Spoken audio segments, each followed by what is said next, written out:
அது சர்ச். அதற்கு நான் வேலை செய்கிறேன். அதில் ரிவைவல் வரணும். நான் ஒரு வேலையை விட்டுட்டு வந்திருக்கிறேன் எவாஞ்சலிஸ்டா. அந்த வேலையை விட்டுட்டு இப்போ இந்த வேலை பார்க்குறேன். அந்த வேலையில் சம்பாதிச்சதை விட இந்த வேலையில் அதிகமாக சம்பாதிக்கணும்னு பார்க்குறேன்.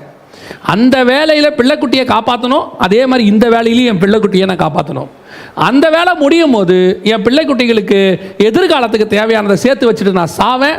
அதே மாதிரி இங்கே வரும்போதும் என் எதிர்காலத்துக்கு நான் சேர்த்து வச்சுட்டு சாவேன்னா என் மூலமாக எழுப்புதல் இல்லை, எழுன்ற வார்த்தைக்கு கூட அர்த்தமே இல்லை, வராது, வேஸ்ட்.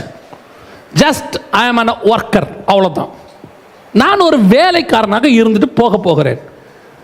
அதாவது 3 வகையான தீர்க்கதரிசிகள் இருப்பாங்க. எப்போவுமே 3 வகையான ஊழியர்கள் இருப்பாங்க. இப்படி வச்சுப்போம். முதல் வகையான ஊழியர் யாருன்னா, ஏசபேல் பந்தியில் போய் உட்காந்து சாப்பிட்ற தீர்க்கதரிசிகள். இவன் சோரம் போன தீர்க்கதரிசி. இவன் யார் வந்தாலும் கூட போய் உட்காந்துப்பான். எந்த ராணி வந்தாலும் கூட போய் உட்காந்துப்பான். எந்த ராஜாத்தி வந்தாலும், ராஜகுமாரத்தி வந்தாலும், ராஜா வந்தாலும் கூட போய் சேர்ந்துப்பான். அங்கே போய் உட்காந்து அவங்க பந்தியில் இவன் சாப்பிடுவான். இப்படி டைப்பான ஒரு ஊழியக்காரர் லிஸ்ட் இருக்குது. இது யார் வந்தாலும் பொன்னாடை போத்திரும், யார் வந்தாலும் பூச்செண்டு கொடுத்துரும், யார் வந்தாலும் போய் ஆதரவு தெரிவிச்சிரும். இப்படி ஒரு குரூப் இருக்குது. ரெண்டாவது இருக்குது, கெபிக்கு 70 பேர், கெபிக்கு 50 பேராக தங்கியிருப்பாங்க, ஒரு 7000 பேர். இவங்க யாருன்னா இந்த ராஜாவாலெலாம் போய் சேர மாட்டாங்க. ஆனால் இவங்க தனியாக உட்காந்து ஜோம் பண்ணிக்கிட்டு இருப்பாங்க. அவங்க பாட்டு அவங்க வேலையை பார்த்துக்கிட்டு இருப்பாங்க. இந்த 2 பேராலையுமே எழுப்புதல் வராது பாருங்களேன். இந்த 2 பேராலையுமே எழுப்புதல் வராது. ஏன்னா இந்த கெபிக்குள்ளே தங்கி இருக்கிறாங்களே அவங்க யாருன்னா, நான் உண்டு, என் வேலை உண்டு. நமக்கு எதுங்க இந்த பிரச்சனை? நம்ம ஏன் இந்த மாதிரிலாம் பேசி தெரியணும்? நம்ம ஏன் இந்த எழுப்புதல், ரிவைவல், சபை ஒழுங்காரு ஏன் இப்படிலாம் சொல்கிறோம்? ஏதோ 3/4 மணி நேரம் பிரசங்கம் பண்ணுமா, ஏதோ ஒரு ஆஃபரிங்கை கொடுத்தாங்களா, வாங்கி வயலில் போட்டோமா, கதை முடிச்சு. ஏதோ ஒரு ஊழியம் பண்ணோமா, ஒரு காணிக்கை வந்துச்சா, முடிஞ்சு. குடும்பத்தை பார்த்தோமா, நடத்தணுமா, பிள்ளைக்குட்டியை பார்த்தோமா, பேர பிள்ளைகளை பார்த்தோமா, நீடித்த ஆயுசோட செத்தமானு இருக்கணும். இப்படி ஒரு கூட்டம் இருக்கு. இந்த கூட்டத்தால் ஆண்டவருக்கு பிரயோஜனம் இல்லை, அவங்களுக்கு ஆண்டவரால் பிரயோஜனம். கெபிக்கு 50 பேராக மறைஞ்சிருப்பாங்க. நாங்களும் இருக்கோம். Okay, we are also. Attendance போட்டுடலாம். நீங்கள் ஒரு ஊழியக்காரங்க கூட்டங்கன்னு வச்சிங்கன்னா ஒரு அட்டண்டன்ஸ் விழுந்துடும். 50, 100 அட்டண்டன்ஸ் விழும். இது யாருன்னு கேட்டிங்கன்னா, இது ஒரு நார்மல் லிஸ்ட்டு. நம்ம காலியாக இருக்கக்கூடாதுன்ட்டு சேரை நிரப்புறதுக்கு இந்த மாதிரி கெபிக்கு 50 பேராக இருப்பாங்க. ஒரே ஒரு எலியா மட்டும் தனியாக இருப்பான். இது 3வது லிஸ்ட்டு. இது எல்லா காலத்திலையும் இருக்கும். நீங்கள் எடுத்துக்கிட்டிங்கன்னா இதே மாதிரி எல்லா காலத்திலும் இருக்கும். எசேக்கியேல் காலத்தில் எடுத்திங்கனாலும் ஒரு குரூப்பு சர்ச்சு தேவாலயத்துக்குள்ளே உட்காந்து அருவருப்பானது செய்கிற ஒரு குரூப் இருக்கும். அதே நேரத்தில் தேசத்துக்காக பெருமூச்சு விட்டு அழுகிற ஒரு குரூப்பும் இருக்கும். அது மறைஞ்சிருக்கும். ஆனால் ஒரு எசேக்கியேல் இருப்பான். இந்த எசேக்கியேல் வழியாக தான் அங்கே ரிவைவல் வரும். இந்த எலியா வழியாக தான் ரிவைவல் வரும். அப்போ அந்த ரிவைவல் வரணும்னா இவன் யாராக இருக்கணும்? நான் உண்டு, என் வேலை உண்டு, வந்தோம், மினிஸ்ட்ரி பண்ணோம், குடும்பத்தை பார்த்தோம். இவன் ஹார்ம்லெஸ், இவனால் பிரச்சனை கிடையாது. ஆனால் இவனால் எழுப்புதலும் வராது. இவர் என்ன சொல்லுவாங்க, அந்த ஏரியாவில் ஒரு ஊழியக்காரர் இருக்காருங்க, நல்ல மனுஷன், இருக்கிற இடமே தெரியாது. அவர் வார்டுன்னு இருப்பார். அவர்கிட்டையும் ஒரு 50-100 பேர் வராங்க. அவர் மேலே எந்த பிரச்சனையும் கிடையாதுங்க. Okay, right, fine. அவர் கெபியில் இருக்கிறவர், நோ இஷ்யூஸ். இருக்கலாம், அப்படியும் இருக்கலாம், தப்பு கிடையாது. நான் அதை குற்றமாக சொல்லலை. ஆனால் ரிவைவல் வரணும். இன்னைக்கு என்ன பேச்சு? ரிவைவல் வரணும். ரிவைவல் வரணும்னா நீ எலியாவாக இருந்தால் மட்டும்தான் ரிவைவல் வரும். நீ அந்த ஏரியாவில் எசேக்கியேலா இருந்தால் தான் ரிவைவல் வரும். நீ அந்த ஏரியாவில் குறிப்பிட்ட பவுலாக இருந்தால் தான் ரிவைவல் வரும், இல்லைன்னா வராது. அப்போ நீ ரிவைவலாக இருக்கணும், நீ உன் மூலம் ரிவைவல் வரணும், எலியாவாக இருக்கணும்னா உன் விஷன் எதை நோக்கியும் இருக்காது. நீ கர்த்தருக்கு முன்பாக நிற்கிற மனுஷனாக இருப்ப, கர்த்தருடைய விஷனை சுமந்துக்கிட்டு போகிறவனா இருப்ப. உனக்கு உன் குடும்பத்தை பற்றியோ, உன்னுடைய எதிர்காலத்தை பற்றியோ, உன் பிள்ளைகளை பற்றியோ, பேர பிள்ளைகளை பற்றியோ, இல்லை என்னுடைய ஊழியம் பெருசாகணும் பற்றி எதை பற்றி உனக்கு ஐடியாவே இருக்காது. ஒரே ஐடியா, நான் கர்த்தருடைய தரிசனத்தை சுமந்து கொண்டு போகிறேன். என்னை சுற்றி எல்லாம் ஆனால் கரெக்டாக நடக்கும். அப்போ குடும்பத்தை கவனிக்கக்கூடாதா? அது பாட்டு தானாக நடக்கும், கவனிக்கப்படும். அதான் நான் உங்களுக்கு சொல்கிறேன், அவரையே தந்தவர் மற்ற எல்லாவற்றையும் அருளாதிருப்பது எப்படி? முதலாவது தேவனுடைய ராஜ்யத்தையும் நீதியும் தேடுங்கள், பின்பு இவை யாவும் உங்களுக்கு கூட கொடுக்கப்படும். அவ்வளோதான், அது பாட்டு தானாக நடக்கும். என்ன அதனால் குடும்பம் நடுத்தருக்கு வருமா? வராது. அது எப்படி வரும்? ஏங்க, ரிவைவலுக்கே காரணம் இல்லாம ஏதோ தன் குடும்பத்துக்காக ஊழியம் பண்ணி தன் குடும்பத்தை காப்பாற்றுறவன் குடும்பத்தையே கர்த்தர் காப்பாத்துறாருன்னா, அவர் விஷனை சுமந்து கொண்டு போற உன் குடும்பத்தை எப்படி ஒரு நடுத்தரில் விட்டுருவாரு? நான் சொல்றது புரியுதா? ஏங்க, அதை விட பெரிய கொடுமை, ஏதோ பேருக்கு ஊழியக்காரனா இருந்துக்கிட்டு ஊழியமே பண்ணாம வெறும் நம்பர் போட வச்சுக்கிட்டு நேம் போட வச்சுக்கிட்டு அலையிறவன் குடும்பத்தையே கர்த்தர் காப்பாத்துறாரு. வசனம் சொல்லுது, நல்லோர் மேலும் தீயோர் மேலும் பெய்யும் மழையை பெய்ய வைக்கிற ஆண்டவர். தீமைக்காரனுக்கே மழையை கொடுத்து துன்மார்க்கன் கூட சாவக்கூடாதுன்னு, துன்மார்க்கன் மரணம் எனக்கு பிரியமோன்னு கேட்டு அவனையே காப்பாற்றணும்னு நினைக்கிற ஒரு ஆண்டவர், ரிவைவலுக்காக உன்னையே இழக்க நீ தயாராகிறனா உன் குடும்பத்தை விட்டுருவாரா? கர்த்தர் அப்படியே கைவிட்டுற போறாரு? ஒரு கவர்மெண்ட்டுக்காக, ஒரு நாட்டுக்காக தன் ஜீவனை பணைய வைக்கிற ஒரு இராணுவ வீரன், அவன் செத்து போனானா, அவன் நாட்டுக்காக செத்து போனா, அவனுடைய சரீரத்தை சகல மரியாதையோடு கூட அடக்கம் பண்ணி அவன் குடும்பத்துக்கு தேவையான உதவிகளை மத்திய அரசாங்கமும் மாநில அரசாங்கம் எல்லாம் சேர்ந்து செஞ்சு அவனுடைய சந்ததிக்கு ஏதாவது செய்ய முடியுமான்னு பார்த்து செய்கிறாங்க. ஒரு உலக அரசாங்கமே இவ்வளவு தன் நாட்டை காப்பாற்றுறவனுக்கு இம்பார்ட்டன்ஸ் கொடுக்குமானால், பரலோக ராஜ்யத்திற்கு என்று ஜீவனை கொடுக்கிற உனக்கும் எனக்கும் கர்த்தர் எப்படி கைவிட்டுருவாரு? அது எப்படி விடுவாரு? ஏன் ரிவைவல் வரல? நீ கெபில இருக்கிற ஊழியக்காரனாவே இருக்கிற, இன்னும் ஏன் ரிவைவல் வரல? நீ இன்னும் பெருமூச்சு விட்டு அழுதுகிட்டு எங்கேயோ வரும், யாராவது ஒருத்தர் மூலியமா ரிவைவல் வரும், வரும், கண்டிப்பாக யாரார் மூலியமா வரும். கர்த்தர் எவனையோ எடுத்து பயன்படுத்துவார். அந்த எவனோ ஏன் நீ நானுமா இருக்கக்கூடாது? எல்லாரும் மார்ட்டின் லூத்தருக்கு தான் வெயிட் பண்ணுமா? ஏன் நீ நானும் மார்ட்டின் லூத்தர் ஏன் ஆகக்கூடாது? ஏன் ஆண்டவர்கிட்ட போய் நம்ம காத்திருக்க கூடாது? பல நேரங்களில் நீ இப்படி யோசிச்சால் இப்படி யோசிக்கவாது நீ ஆரம்பிக்கணுமே. அதுதான் விஷன். நான் என் தேவனுடைய தரிசனத்தை சுமந்து கொண்டு போகிறேன், எனக்கு வேற தரிசனமே கிடையாது. அப்படி ஒரு தாட் உனக்கு வந்துருச்சுன்னா உன் மூலமாக ரிவைவல் ஆரம்பிக்கும்.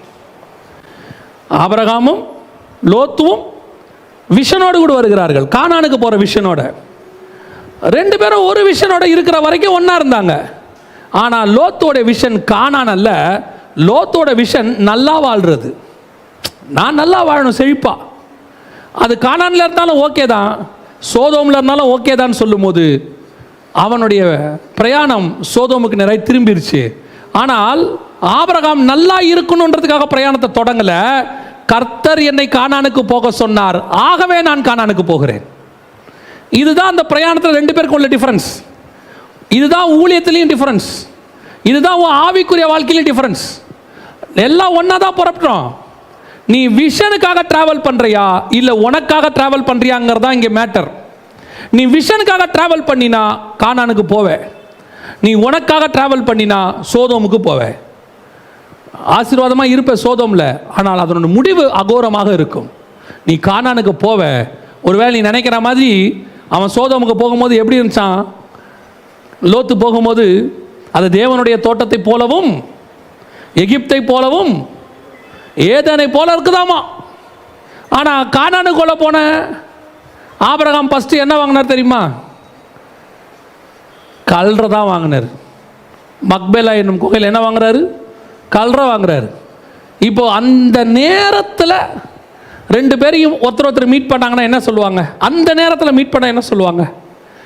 நான் ஆபிரகாம் கடைசியில் கானானுக்கு வந்து கல்றதா வாங்கினியா, நான் சோதோம்ல வீடு வாங்கிட்டேன். ஆனால் ஆபிரகாமின் கல்லறை இன்னைய வரைக்கும் இருக்கும்.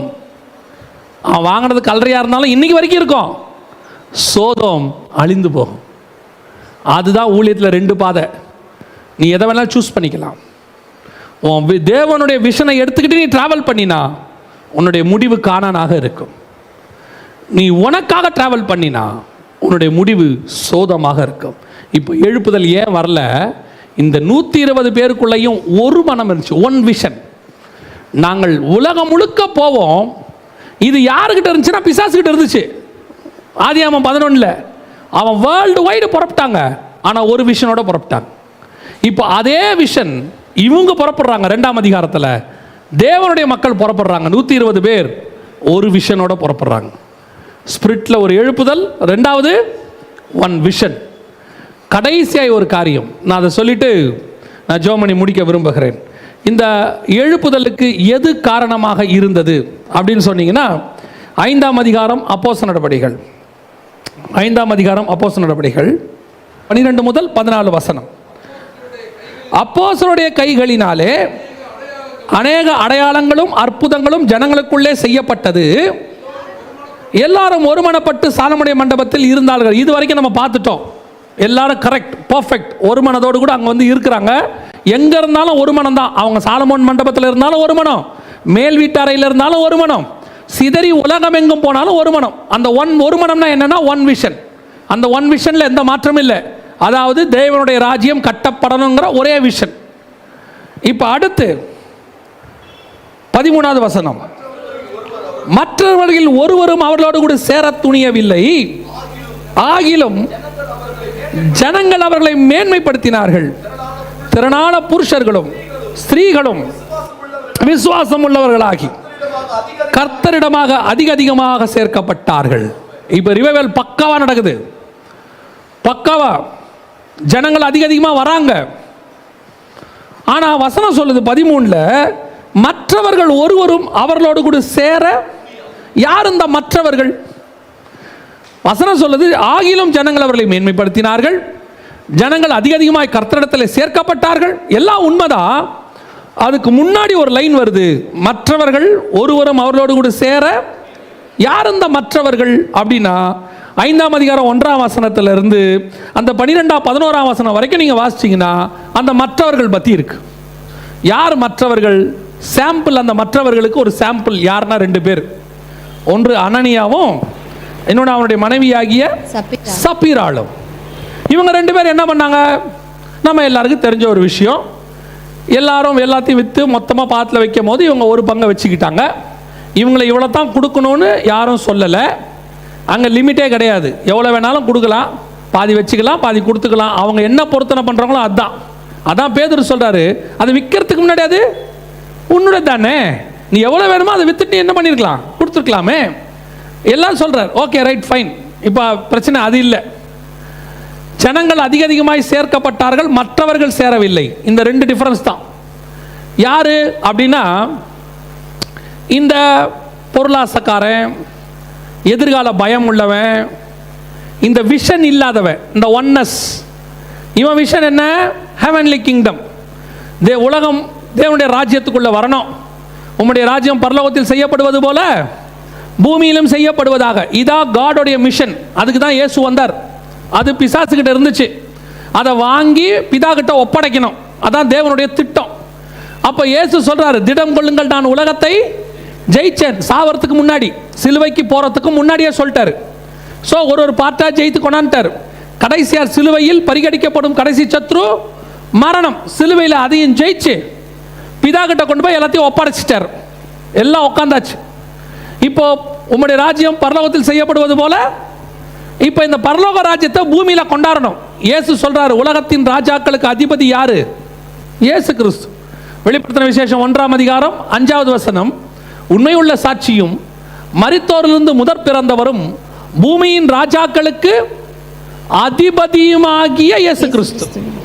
அப்ப உலகத்தின் ராஜாக்களுக்கெல்லாம் யார் அதிபதி? இயேசு கிறிஸ்து. உலகத்தை ஜெயிச்சிட்டார். இப்ப இயேசு வந்து ராஜாவாயிட்டார். இப்போ வேர்ல்டுக்கு அவர், இப்போ இந்த பூமிக்கு அவர் தான் கிங். இப்போ அவருடைய கிங்டமை நாம உலகம் ஃபுல்லா கொண்டு போய் எல்லாத்தையும் அவருக்கு கீழ்ப்படுத்தணும். இதுதான் விஷன். அவருடைய மிஷனை நம்ம விஷனா சுமந்துக்கிட்டு போகணும். இதுதான் தரிசனம், டோட்டல் வேர்ல்ட். இதுல நான் என்ன செய்யறேன்னா, இந்த பூமியை அவருக்கு நான் கொண்டு போய் ஸ்பிரிச்சுவலி ஒப்படைக்கிறதுக்கு பதிலாக எனக்கு ஆதாயம் பண்ண பார்க்குறேன். நான் இங்கே எப்படியாவது ஸ்டெபிளைஸ் ஆயிடணும், நான் எப்படியாவது இங்கே ஒரு வீடு கட்டி வாசலை கட்டி எப்படியாவது செட்டில் ஆகி தலைமுறையாக வாழ்ந்துடணும் அப்படிங்கிற ஒரு முடிவுக்கு நான் வந்துட்டேன். இப்போ என் விஷன் மாறிடுச்சு. புரியுதா நான் சொல்றது? இதுதான் இன்னைக்கு உள்ளதான சபையினுடைய நிலைமை. அப்படி இருக்கும்போது கவனிங்க, இந்த விஷனோட 120 பேர் புறப்படும் போது அதில் ஒருத்தன் வந்து எப்படி ஜாயின் பண்ணுறானா, இந்த விஷனையும் நான் இருக்கிறேன், இந்த விஷன்லையும் இருந்துக்கிறேன், பிசாசோடைய விஷன்லையும் நான் இருந்துக்கிறேன். என்னது, இங்கேயும் கொஞ்சம் வச்சுக்கிறேன், பரலோகத்துக்கு போகிற கூட்டத்திலையும் நான் ஜாயின் பண்ணிக்கிறேன். 2 நினைவுகளால் குந்தி நடக்க முடியாது. இருமனம் உள்ளவன் தன் வழிகள் எல்லாவற்றிலும் நிலையற்றவனாய் இருக்கிறான். ஒன்று கர்த்தர் தெய்வமானால் கர்த்தரிடத்தில் வாங்கள், பாகால் தெய்வமானால் பாகால் இடத்துல போங்கள். ஒன்று கர்த்தருடைய ராஜ்யத்திற்கு வேலை செய்வதற்கென்று உண்மையும் உத்தமமாய் வாருங்கள். இல்லையா அங்கே நீங்கள் வருவதற்கு முன்பதாகவே உலகம் இருக்கிறது. நீங்கள் உலகத்திலே போய் அங்கே இருங்க, ஒன்றும் பிரச்சனை இல்லை. இப்போ இங்கே வந்துக்கிட்டு நான் உலகத்தை வெறுத்தேன், நான் உலகத்தை நேசிக்கவில்லை, உலகம் இல்லை, நான் ஆவிக்குரியவன், சிலுவையில் என்னை நானே அறைந்திருக்கிறேன் சொல்லிட்டு நீ என்ன செய்யற?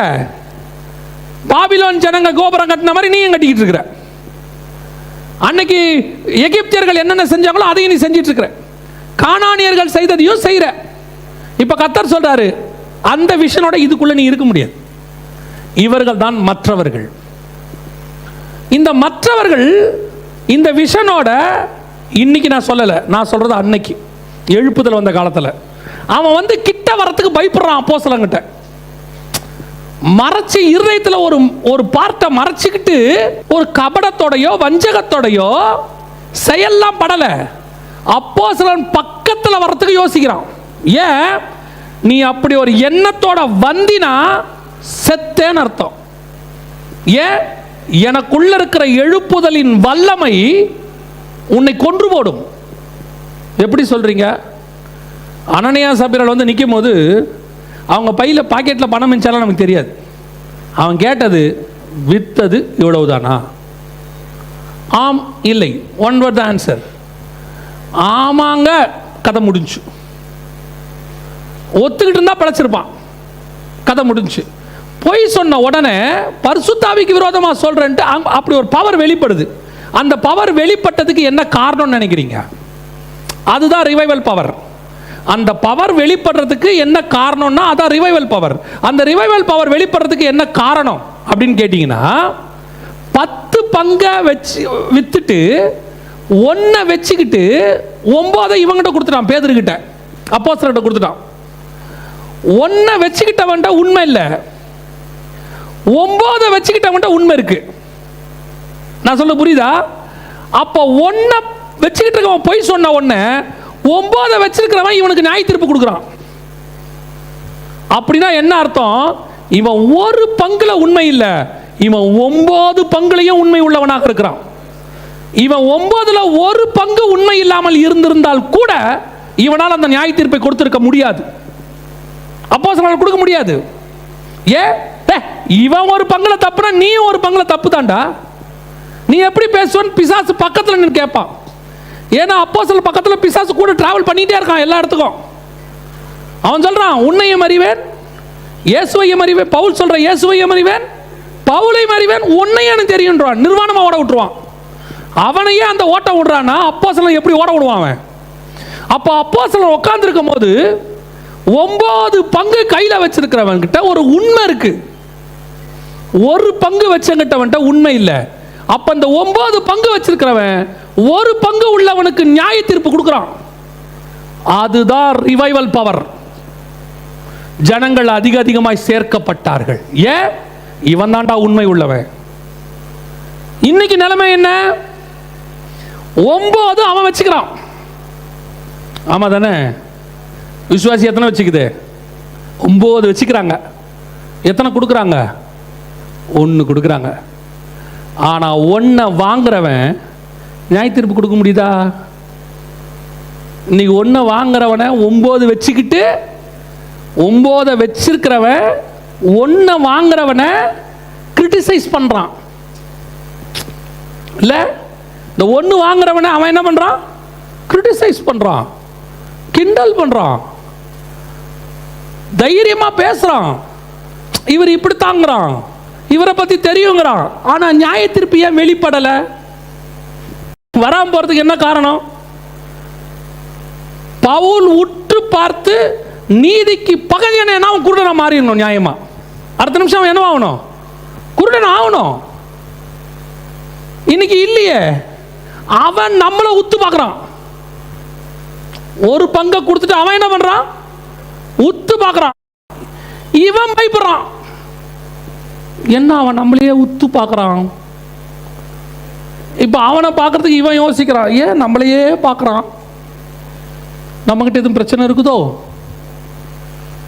நியாயமா 9 வச்சுக்கிட்டு 1 கொடுக்குறான்ல, இந்த 1 வாங்குறோம்ல, நம்மகிட்ட கொடுக்கும் போது அவன் பயந்துக்கிட்டு கொடுக்கணும், கிட்ட வர பயப்படணும். இப்படிலாம் நடக்குமான்னு கேட்டிங்கன்னா போன ஜென்ரேஷன் வரைக்கும் நடந்திருக்கு. நமக்கு முன்னாடி உள்ள எத்தனையோ பரிசுத்தவான்கள் அப்படித்தான் இப்போ வாழ்ந்துருக்கிறாங்க. சில பரிசுத்தவான்களை சந்திக்க போறதுக்கு ஜனங்க பயப்படுவாங்க, ரூம்ல போய் பார்க்கறதுக்கு பயப்படுவாங்க. அவங்க ஒண்ணுமே பேச மாட்டாங்க, அவங்க சோத்திரம் பண்ணிட்டு தான் அவங்க ரூம்ல உட்காந்துருப்பாங்க. போற விசுவாசி இப்படி நிமிர்ந்து என்ன அப்படின்னா போதும், ஒண்ணுமில்லன்ட்டு வெளியே வந்துடும். ஏன்? அவனுக்குள்ள இருக்கிற அந்த பரிசுத்த ஆவியினுடைய மகிமை, அந்த வல்லமை, அதுதான் ரிவைவலுக்கு காரணம். அந்த ஊழியக்காரனை விட்டு விசுவாசி போவாது, அந்த சபைக்கு தானா கூட்டம் வரும். அப்படிப்பட்ட எவாஞ்சலிஸ்டோடைய மீட்டிங்க்கு தானாய் கூட்டம் வரும். அப்படிப்பட்ட தீர்க்கதரிசி இடத்துல தானாய் ஜனங்கள் தேடி வருவார்கள்.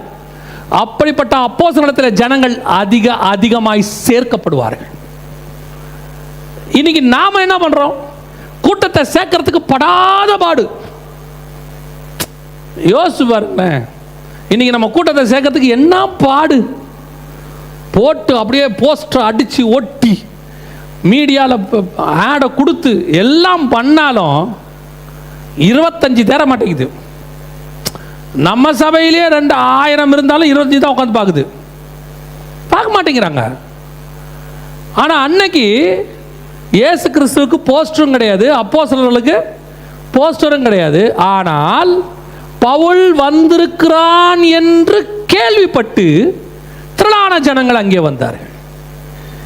இயேசுவை தேடி சிரியாவிலிருந்தும் யோர்தானிலிருந்தும் யோர்தானுக்கு அப்புறத்திலிருந்தும் ஜனங்கள் அவரை தேடி வந்தார்கள். No poster, no media, no WhatsApp, no Facebook, ஒன்றும் கிடையாது. ஆனால் ஜனங்க வருவாங்க. ஏன்?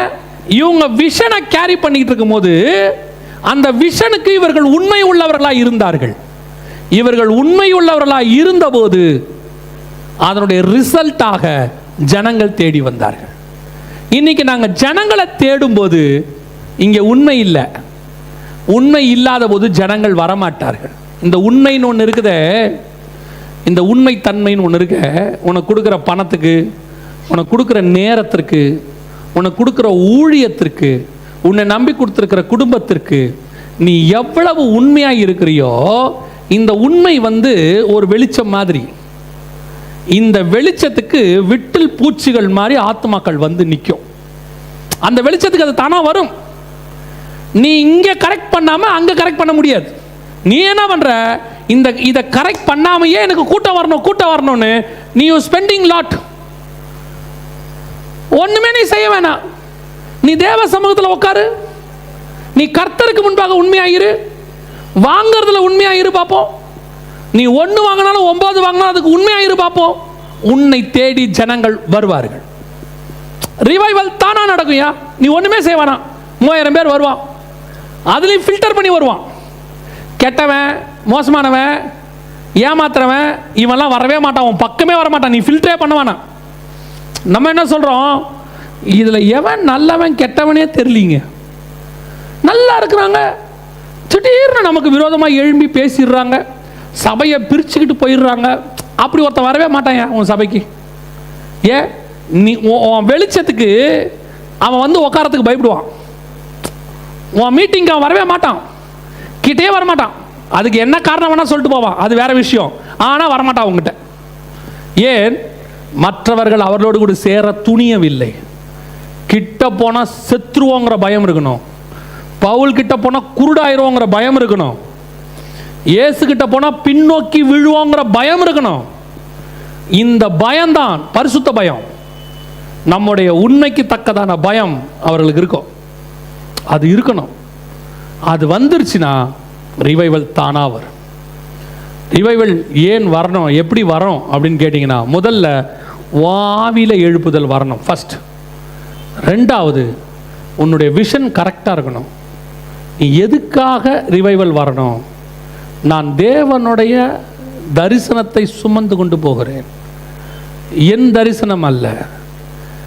இப்போ நெகேமியா அலங்க கட்டுறாரு, ஒவ்வொருத்தருக்கும் ஒவ்வொன்று கொடுக்குறாரு. அவன் வீட்டுக்கு முன்னாடி இருக்கிறத கட்டு. ஆனால் இந்த கற்றவனுக்கு தெரியணும், இந்த அலங்கம் எனக்காக கட்டல, ஒரு ஓவரால் விஷன் இருக்கு. எனக்கு கொடுக்கப்பட்ட ஊழியத்தை நான் கரெக்டாக செஞ்சு முடிச்சா ஒரு ஓவரால் விஷன் இருக்கு. என்ன விஷன்? அலங்கம் கட்டி முடிக்கப்படும்.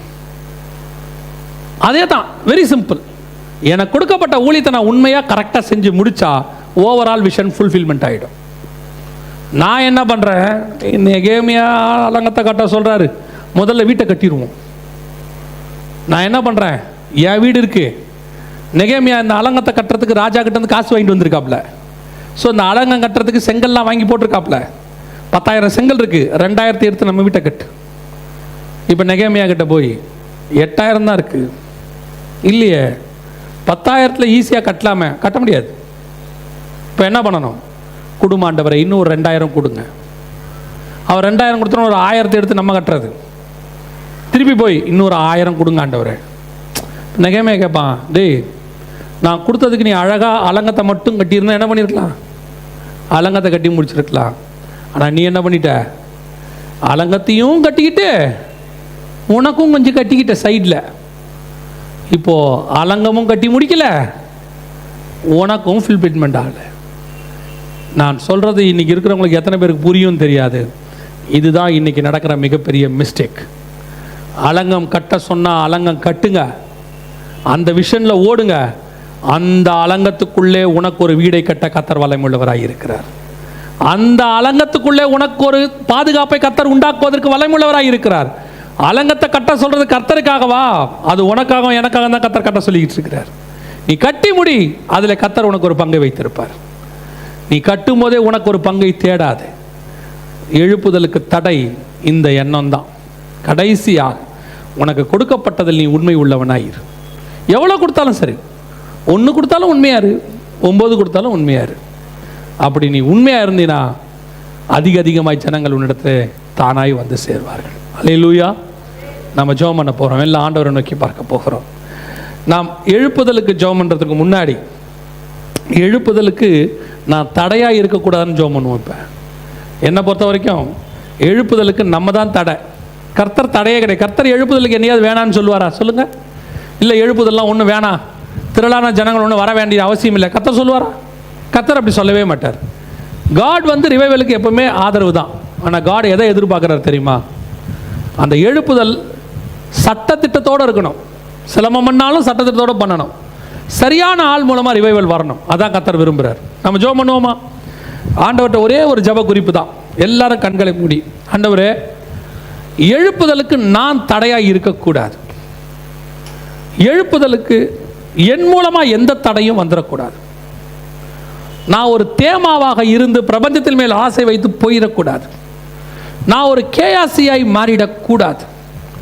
நான் ஒரு யூதாஸ் காரியோத்தாக மாறிவிடக்கூடாது. எனக்கென்று வச்சிருக்கிற விஷனில் நான் முடிவு பரியந்தம் ஓடி முடிக்கும். எனக்கென்று நியமிக்கப்பட்டதை முடிவு பரியந்தம் நான் செஞ்சு முடிக்கணும். ஆண்டவரே, நான் அந்த முடிவு பரியந்தம் உண்மை உள்ளவனாக ஓடி முடிக்கும் போது எனக்குரிய பலனை நீங்கள் கட்டளை இடுவீங்க. எங்களுடைய பலன் இந்த பூமியில் அல்ல, எங்களுடைய பலன் பரலோக ராஜ்யத்தில். ஒப்பு கொடுப்போமா? சர்வ வல்லமையுள்ள எங்கள் ஆண்டவரே, எங்கள் எல்லாரையும் இந்த கனமான ஊழியத்திற்கு உண்மையுள்ளவர் என்று கருதி ஒரு விஷன் கொடுத்து தான்ப்பா கொண்டு வந்தீங்க. நாங்கள் அந்த விஷனோடு தான் தொடங்கணும். ஆனால் எங்களில் அநேகர் லோத்துவை போல நடுவில் சோதோமிலே எங்களுடைய வீடுகளை கட்ட நாங்கள் புறப்பட்டு போய்விட்டார்கள். நாங்களோ வென்றால் முடிவு பரியந்தம் நாங்கள் கானானுக்குள்ளே பிரவேசிக்கிறோம். ஆண்டவரே, ஒருவேளை எங்களுக்கு கானானிலே கல்லறை காத்திருக்கலாம், ஆனால் நாங்கள் விசுவாசிக்கிறோம், கைவேலை அல்லாத ஒரு நகரத்தை, அஸ்திவாரம் இல்லாத ஒரு நகரத்தை, பரலோக ராஜ்யத்தை கர்த்தர் நீர் எங்களுக்கு உண்டாக்கி கொண்டிருக்கிறீர் என்று நாங்கள் விசுவாசிக்கிறோம். நாங்கள் சோதோமிலே வீடு கட்டி வாழ்வதை விட கானானிலே கல்லறைக்குள் இருப்பதை விரும்புகிறோம். காரணம், எங்களுடைய வீடு பரலோகத்தில் இருக்கிறது. அதை நோக்கி நாங்கள் ஓடுகிறோம். ஆண்டவரே, உடைய மகிமையுள்ள கரத்தில் தாழ்த்துகிறோம்.